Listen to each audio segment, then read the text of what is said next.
Hi friends, good morning one and all of you. My name is Rasne Somnath from lecturer from Pravara Medical Trust, College of Pharmacy, Shivagaon. My subject is pharmacology and toxicology.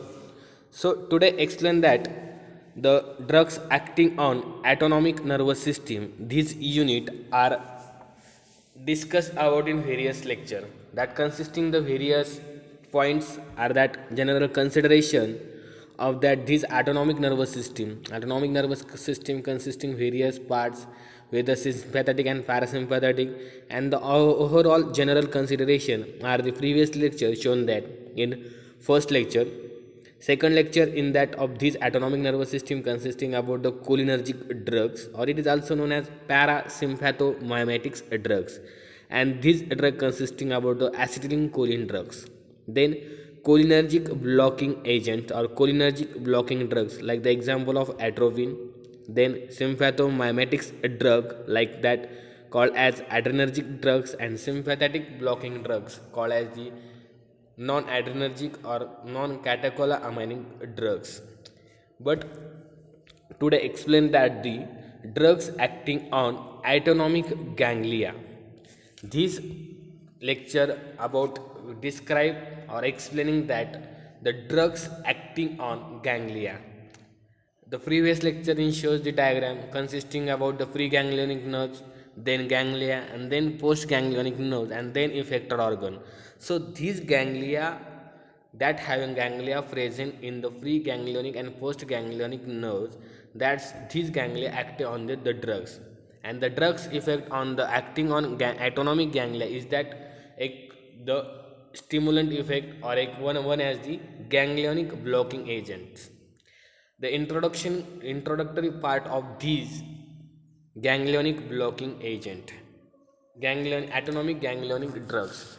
These are the drugs can acting on a sympathetic and parasympathetic ganglia and producing either stimulation or a blockage. हे जे काही drugs आहेत, हे जे काही drugs आपल्याला act करायचे, these are the drugs acting on the sympathetic and parasympathetic ganglia, and that having producing that the stimulation effect or blocking effect. हे जे काय ड्रग्स ॲड करायचे आहेत, हे ड्रग्स गँगलियावरती ॲड करताना एक इफेक्ट मिळतो तो म्हणजे स्टिम्युलंट असेल, आणि दुसरा इफेक्ट जो असेल तो ब्लॉकिंग इफेक्ट असेल. तर जो काय गँगलिओनिक स्टिम्युलंट एजंट आहेत, मग गँगलिओनिक स्टिम्युलंट एजंटमध्ये बरेच काही ड्रग्स अवेलेबल आहेत. तर जे काय गँगलिओनिक स्टिम्युलंटमध्ये एक्झाम्पल आहे निकोटीन.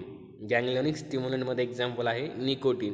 मग हे जे काय आहे ganglionic stimulant, it's only have extremely limited therapeutic application, किंवा कोणत्याही प्रकारचं यामध्ये त्याचं थेरॅप्युटिक ॲप्लिकेशन नाही आहे. जर गँगलिओनिक स्टिम्युलंट करायचं असेल तर त्यासाठी कोणतंही थेरॅप्युटिक ॲप्लिकेशन नाही आहे. बट गँगलिओनिक ब्लॉकिंग एजंट, जे काय गँगलिओनिक ब्लॉकिंग एजंट आहेत, हे it's effective in the treatment of hyper tension.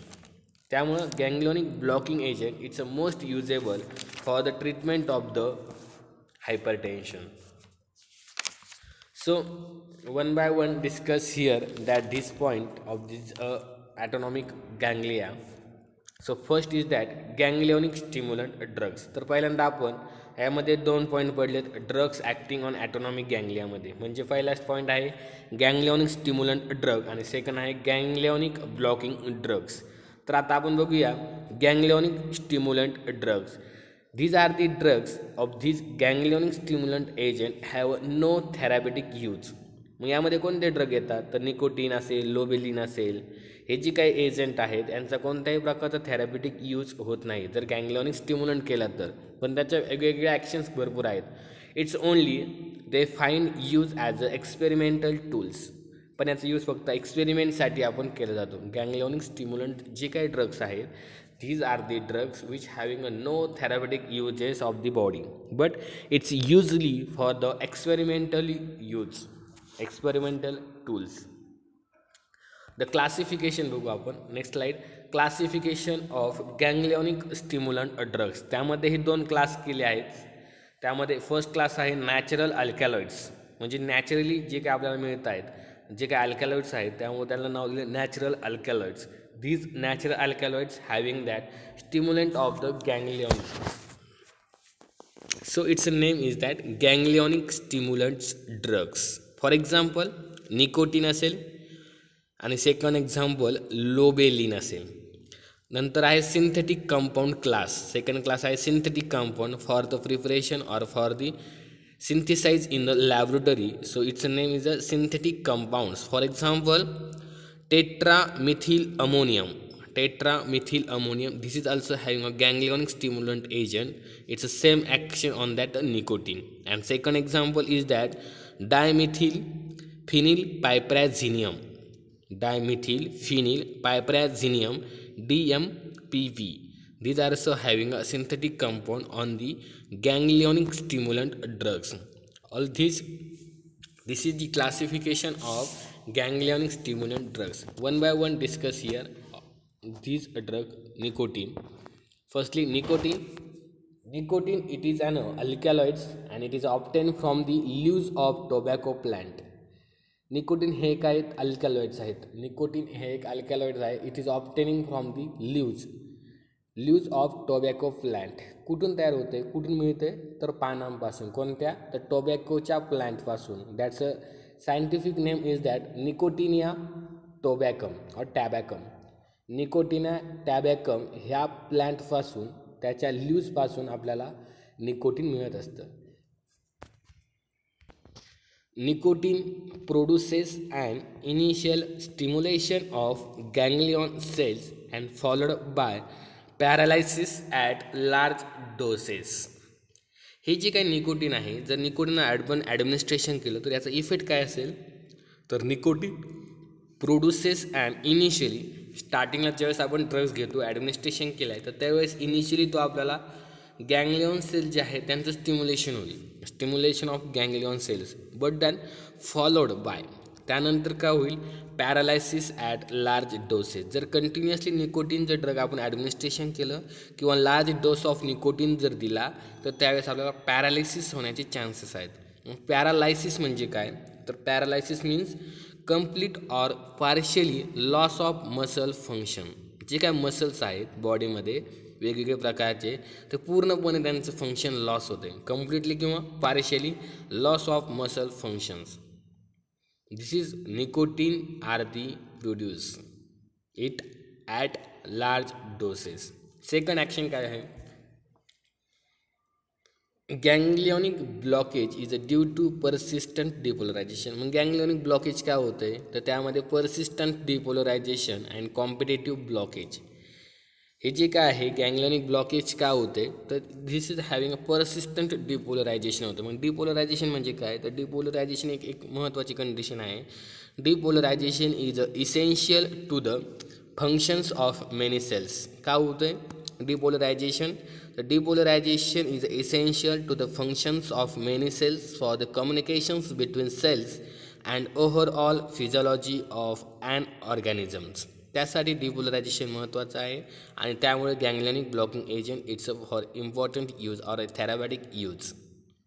Then what is the second action of nicotine. Nicotine it's also it produces and initially stimulation of skeletal muscles and followed by paralysis. स्टार्टिंगला ज्यावेळेस आपण nicotine administration केले त्यावेळेस त्याची जी काय effect मिळेल तो initially स्टिम्युलेशनच असेल, stimulation of the skeletal muscles. And then the following by paralysis. Paralysis means complete or partially loss of muscle functions. अजून काय इफेक्ट असेल ह्या निकोटीनचा, तर it also produces and initially increases in salivary secretions and bronchial secretions and following by decreases.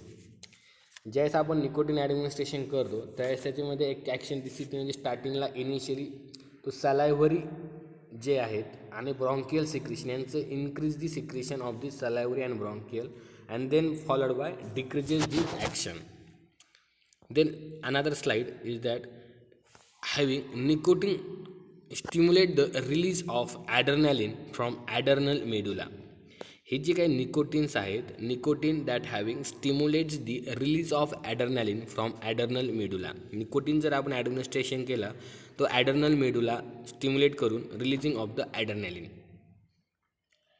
also having a next effect of this nicotine, it also having produces an antidiuretic effect due to release of antidiuretic hormone. हे जे काय nicotinic action आहे हे nicotinic action अँटीडायरेटिक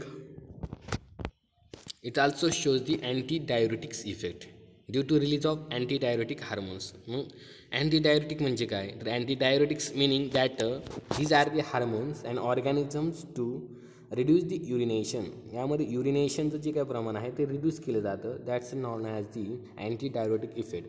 का होतो हा effect तर due to releasing of the ADH. ADH means antidiuretic hormones. Second अजून ॲक्शन काय आहे हे निकोटिनची the respiratory vasomotor and vomiting centres of the medulla are stimulated directly. जर निकोटीन आपण घेतलं तर तो निकोटीन स्टिम्युलेट अजून काय करतो तर इट्स हॅविंग रिस्पायरेटरी जे काय सेंटर आहे त्याला स्टिम्युलेट करतो. व्हॅसोमोटार सेंटर आणि ओमेटिंग सेंटर हे जे काय सेंटर आहेत ऑफ द मेड्युला यांना डायरेक्टली स्टिम्युलेशन करण्याचं काम ह्या निकोटीनचं आहे. त्यामुळे याचा कोणत्याही प्रकारचा थेरॅपिटिक इफेक्ट्स नाही आहे. It also produce tremors and convulsions in large doses. जर निकोटीनचं जास्त प्रमाण डोस घेतला तर त्यामुळे ट्रिमर्स किंवा कन्व्हल्जन्सच्या कंडिशन होण्याच्या चान्सेस जास्त आहेत. अजून एक आहे त्यामध्ये it produces stimulation of central nervous system followed by depression. म्हणजे हा निकोटीन जर घेतला तर सेंट्रल नर्वस सिस्टीम ही अगोदर स्टार्टिंगला घेतल्या स्टिम्युलंट होईल आणि नंतर ॲटोमॅटिकली डिप्रेस होईल. असा ह्या स्टिम्युलंटचा निकोटीनचा इफेक्ट आहे. आणि डेथसुद्धा होऊ शकते. कधी तर death occurs due to respiratory paralysis. रेस्पायरेटरीचं जर पॅरालिसिस झालं तर डेथसुद्धा होण्याचे चान्सेस आहेत. तर का ह्या निकोटीनचं ॲडमिनिस्ट्रेशन केल्यामुळे. So this nicotine is having a no therapeutic uses. Then next slide acute nicotine poisoning. जर ह्या निकोटीनची जर ॲक्यूट पॉयझनिंग झाली तर त्यासाठी कोणते सिम्पटम्स आहेत.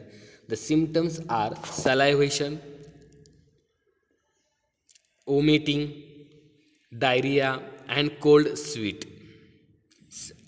अजून कोणतं सिम्पटम्स असेल तर rapid respiration and rapid pulses and incoordination and respiratory failure. This is the symptoms of acute nicotine poisoning.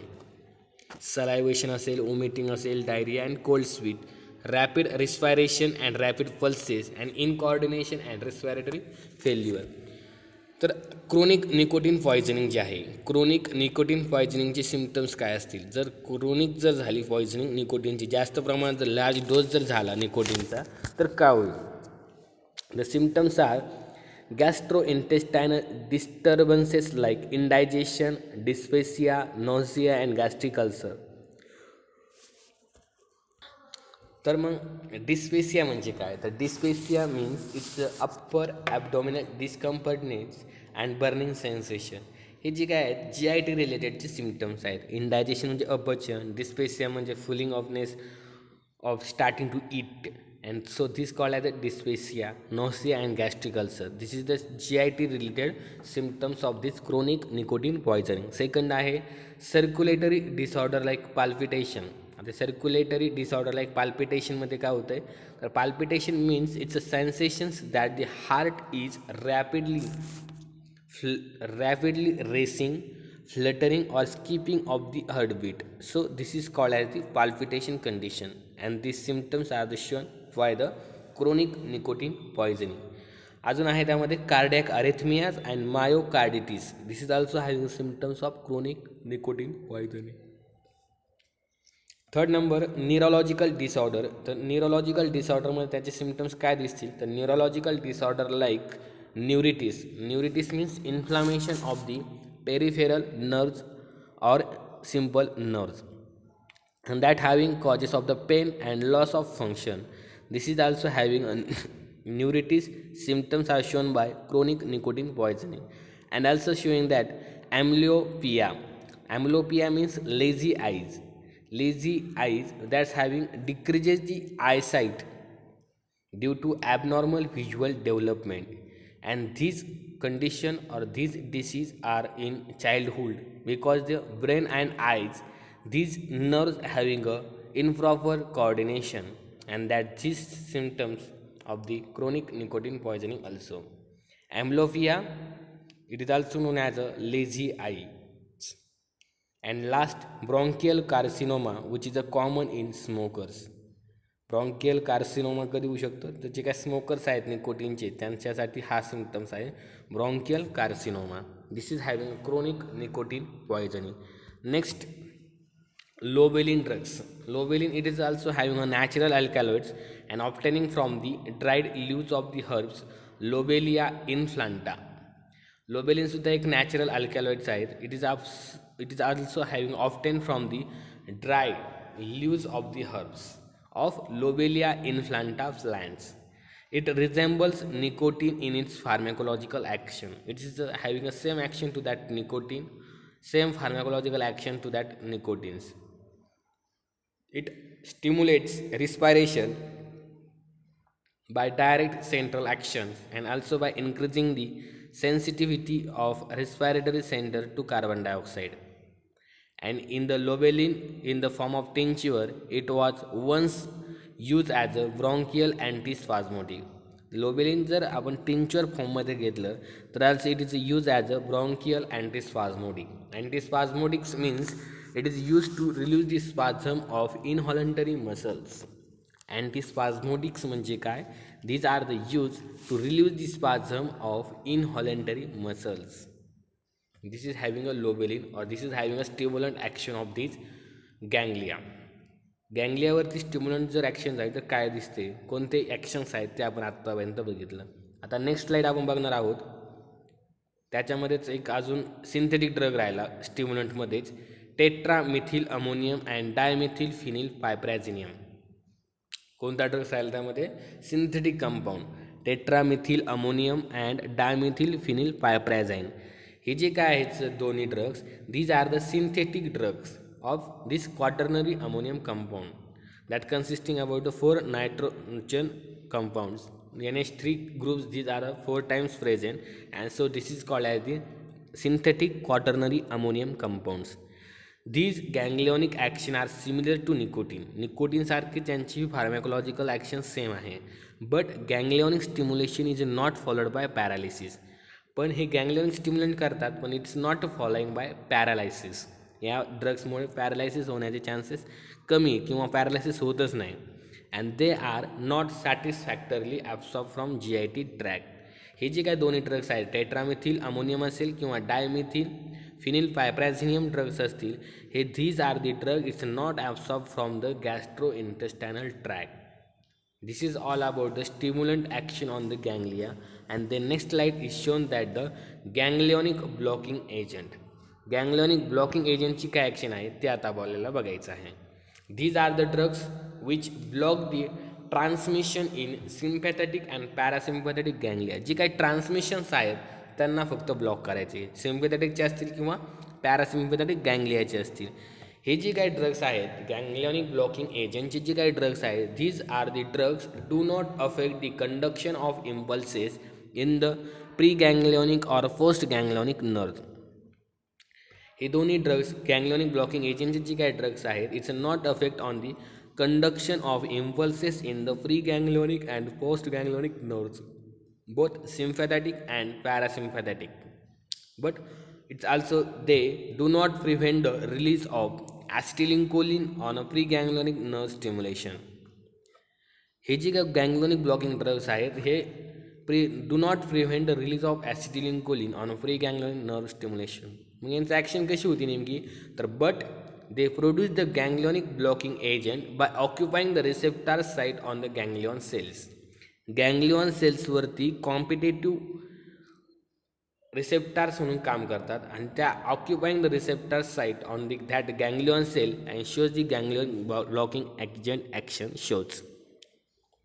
Then next slide, classification of ganglionic blocking drugs. Ganglionic blocking ड्रगचं क्लासिफिकेशन काय आहे, तर गँग्लियोनिक blocking ड्रगचं classification हे तीन क्लासमध्ये मांडलं आहे. त्यामध्ये आहे क्वाटर्नरी अमाइन्स, सेकंडरी अमाइन आणि टर्शरी अमाइन्स. क्वाटर्नरी अमाइन्स का दिले, तर त्या कंपाऊंडमध्ये 4 अमायनो ग्रुप्स प्रेझेंट आहेत. सेकंडरी अमाइनमध्ये 2 अमायनो ग्रुप्स प्रेझेंट आहेत. टर्शरीमध्ये 3 अमायनो ग्रुप प्रेझेंट आहेत. त्यामुळे यांचं नाव दिले क्वाटर्नरी अमाइन, सेकंडरी अमाइन आणि टर्शरी अमाइन. तर क्वाटर्नरी अमाइन्समध्ये कोणते ड्रग्स एक्झाम्पल आहेत का जे गँग्लियॉन ब्लॉकिंग एजंटची ॲक्शन शोज करतात. त्यामध्ये फर्स्ट एक्झाम्पल आहे टेट्राइथिल अमोनियम. टेट्राइथिल अमोनियम स्टिम्युलंटमध्ये काय होतं टेट्रा मिथिल अमोनियम, पण यामध्ये टेट्रा इथिल अमोनियम आहे. नंतर आहे pentamethonium, hexamethonium, pentolinium and chlorisondamine. This is the example of quaternary amine class of this ganglionic blocking drugs.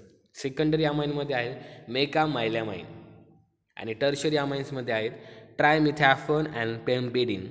These are all the examples of the ganglionic blocking agents. So one by one discuss here of this pharmacological action of these ganglionic blocking agent drugs. Firstly, it's a blockage of sympathetic ganglia. Blockage of sympathetic ganglia decreases the peripheral sympathetic tone. हे जे काय sympathetic ganglia blockage करतात त्यासाठी पहिला action काय असेल तर decreases the peripheral sympathetic tone. जो काय टोन आहे सिम्पॅथेटिक टोन पेरिफेरलचा तो डिक्रीजेस केला जातो. Then this produces a fall in blood pressure. जे काय ब्लड प्रेशर आहे ते कमी केलं जातं ह्या गँग्लियोनिक ब्लॉकिंग एजंट. म्हणून आपण फर्स्ट सेंटेन्स दिलं आहे ganglionic blocking agent are use in the treatment of hypertension. Because जे काय वाढलेलं ब्लड प्रेशर आहे ते कमी करण्याचे काम ह्या ड्रगचं आहे. Fall in blood pressure is more in the standing posture.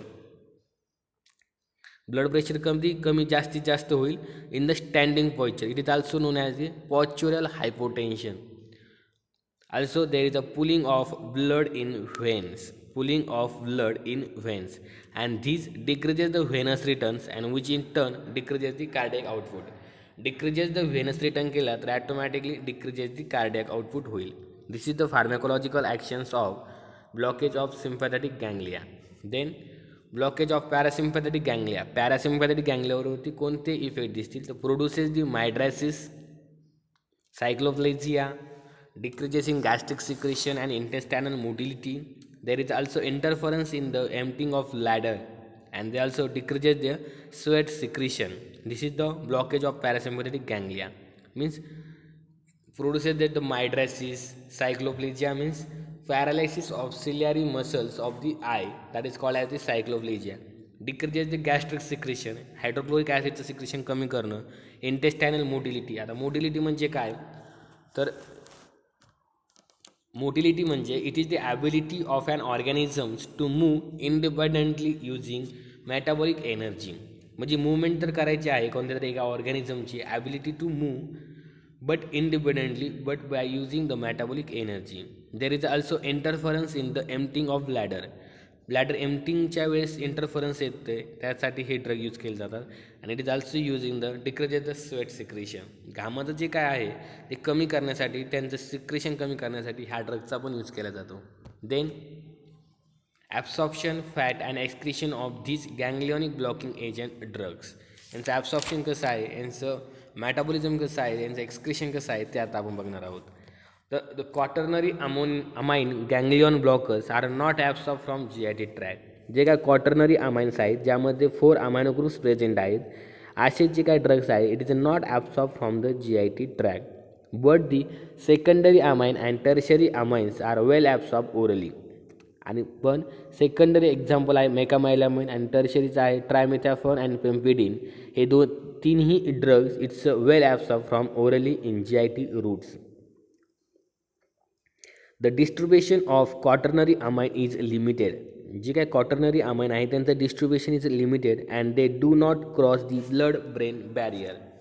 Quaternary amine हे जे काय ड्रग्स आहेत त्यामध्ये टेट्राइथिल अमोनियम असेल, हेक्झॅमिथोनियम असेल, ह्या ड्रग्सला लिमिटेडली डिस्ट्रीब्युशन आहे. It's do not cross the blood brain barrier but secondary आणि tertiary amines can cross the blood brain barrier and all these drugs are excreted almost unchanged by kidney.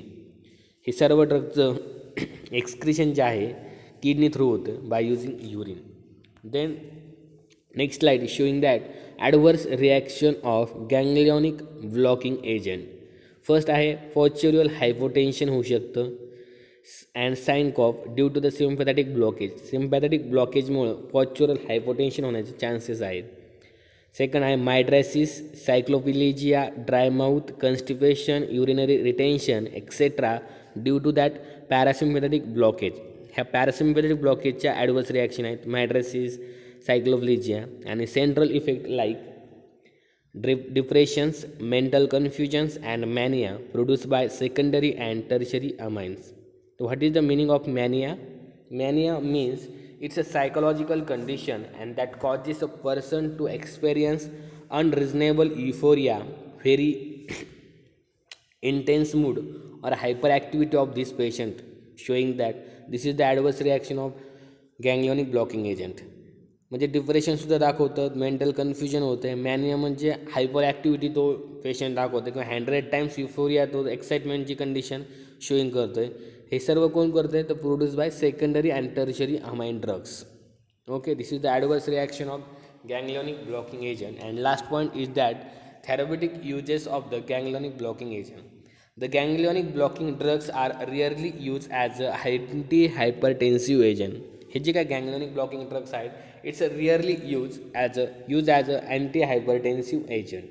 Occasionally they are used to control the excessive secretion and motility of gastrointestinal agent.